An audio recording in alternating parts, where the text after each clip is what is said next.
Tonight, we revisit one of the most chilling, unsolved mysteries in American history.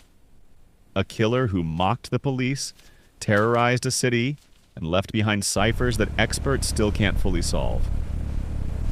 This is the story of the Zodiac Killer, a case that remains open more than 50 years later.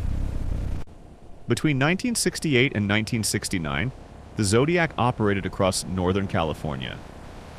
He targeted couples, ambushed victims in isolated areas, and phoned the police to brag about it. He claimed responsibility for as many as 37 murders, though only 5 are officially confirmed. But what made this case truly terrifying wasn't just the attacks themselves, it was what came next. The Zodiac didn't simply vanish into the night. He reached out.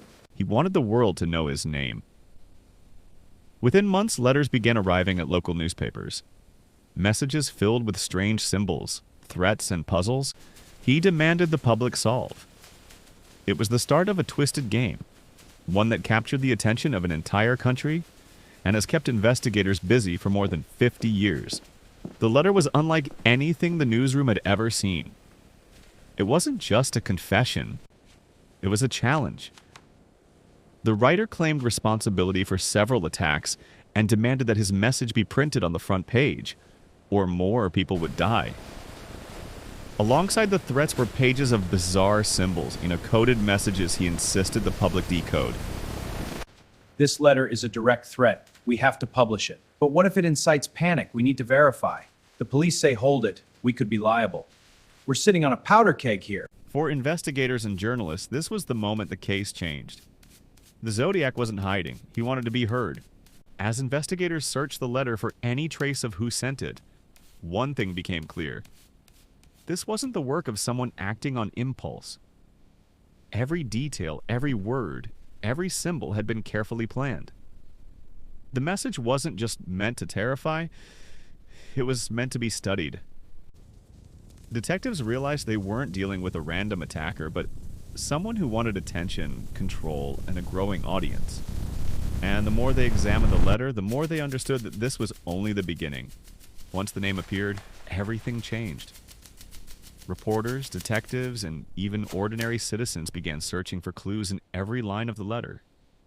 Was the writer revealing his identity?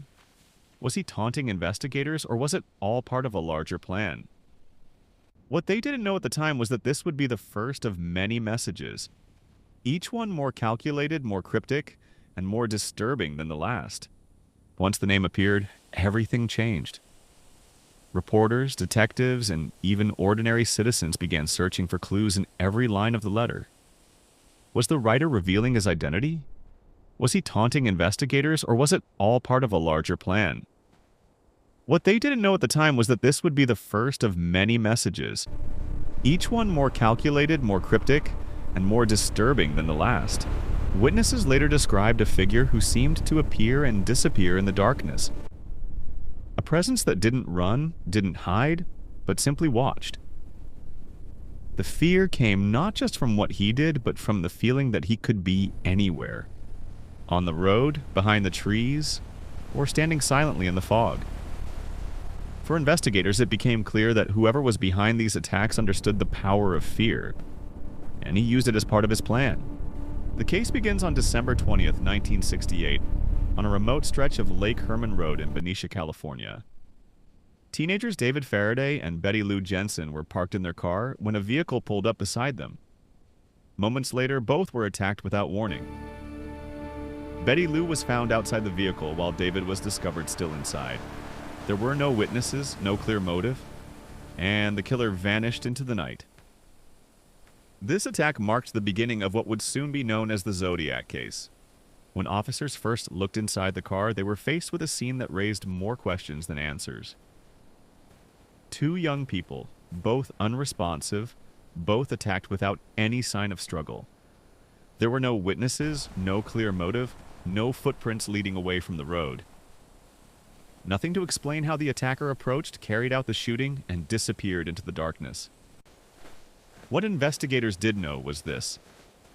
The strike was precise, fast, and deliberately planned. And whoever was responsible was just getting started. And that was the biggest problem for investigators. They had no idea who they were dealing with. No motive, no signature, no clear target. Just a ruthless attacker who struck without warning and vanished before anyone could react. But this was only the beginning. Within months, he would attack again, and this time he would make sure the world knew his name. On July 4th, 1969, the attacker struck again. This time at Blue Rock Springs Park in Vallejo, California. 22-year-old Darlene Ferran and 19-year-old Mike Mageau were sitting in a parked car when a second vehicle pulled up behind them. What happened next followed the same pattern as before. A sudden, unprovoked attack. It's so quiet out here. Yeah, just us. I like it. Me too. Carried out with cold precision. But unlike the first incident, this time, one survivor lived to tell investigators exactly what happened. And from his hospital bed, he told investigators everything he remembered. He described a man emerging from the darkness. A silent figure with a flashlight. And then the gunfire. From his hospital bed, the survivor gave investigators their first real description of the attacker. He spoke of a man who approached with a flashlight, pretending to be a police officer before opening fire without hesitation. It wasn't just the brutality that shocked detectives. It was the cold confidence behind it. This was someone who planned every step. And he wasn't finished. But investigators wouldn't have long to wait. On the night of July 4th, 1969, at Blue Rock Springs Park, another couple was ambushed in a sudden burst of gunfire. This attack confirmed their worst fear. The killer was still out there, and he was escalating. Just minutes after the shooting, the killer made a move no one expected. He picked up the phone, called police dispatch himself, and calmly reported the attack, even claiming responsibility for the earlier murders. His voice was steady, almost emotionless. For investigators, this was the moment they realized they weren't dealing with a typical offender, but someone who wanted to be heard. The call was traced to a payphone just a few miles from the crime scene. When officers arrived, the phone was still hanging off the hook, but the caller was gone. In that brief message, he described the attack in exact detail. Details only the shooter could have known. For detectives, this was the moment the case changed forever. For the first time, the killer wasn't just attacking. He was communicating. He wanted credit, he wanted attention, and most of all, he wanted control. And within weeks, he would send a series of letters that would terrify the entire Bay Area and make his name known around the world. Control was exactly what he wanted. With his next move, the killer shifted from attacking in the shadows to commanding the headlines. He began sending letters straight to the newspapers, coded messages, threats, and demands, each one designed to force the world to pay attention. The codes came without warning, pages filled with strange symbols, threats, and puzzles. He mailed them directly to the newspapers, daring the public to solve his secrets, and with every letter his message grew louder. He wanted fear, attention, and complete control. 2 months later, the killer resurfaced far from the city and skied at Lake Berryessa. On a quiet autumn afternoon, a young couple relaxing near the water was approached by a man wearing a black hood and a strange symbol on his chest. This time, the attack was different. Quieter, more personal, and far more brutal. And once again, he left a message only he could have written. What happened next would become one of the Zodiac's most chilling encounters. The hooded attacker tied the couple's hands, claiming he only needed their car. But moments later, he revealed a knife and turned the scene into a brutal assault. The young woman did not survive her injuries, but the man, though severely wounded, lived just long enough to describe the attacker's eerie calm and methodical behavior. It was this survivor's testimony that confirmed investigators' worst fears. The Zodiac had now shifted from gun attacks to something far more personal and far more terrifying.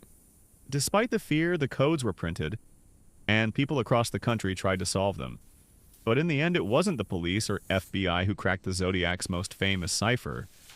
It was a schoolteacher named Donald Hardin and his wife Betty. Working from their kitchen table, they decoded the message letter by letter, revealing the killer's disturbing thoughts but no clue to his identity. Even when solved, the Zodiac's message only raised more questions. The decoded message gave investigators a chilling look into the killer's mind, but it still didn't reveal his name. And despite the clues, the taunts, and the escalating violence, the Zodiac simply vanished back into the shadows. Over the decades, countless theories have emerged. Some point to Arthur Lee Allen, others to Richard Gaikowski, Lawrence Kane, or even newer DNA-based suspects. But the truth is simple. The Zodiac Killer has never been officially identified. No arrests, no confirmed name. Just a trail of fear, letters, and puzzles that continue to haunt investigators even today. And to this day, the case remains open.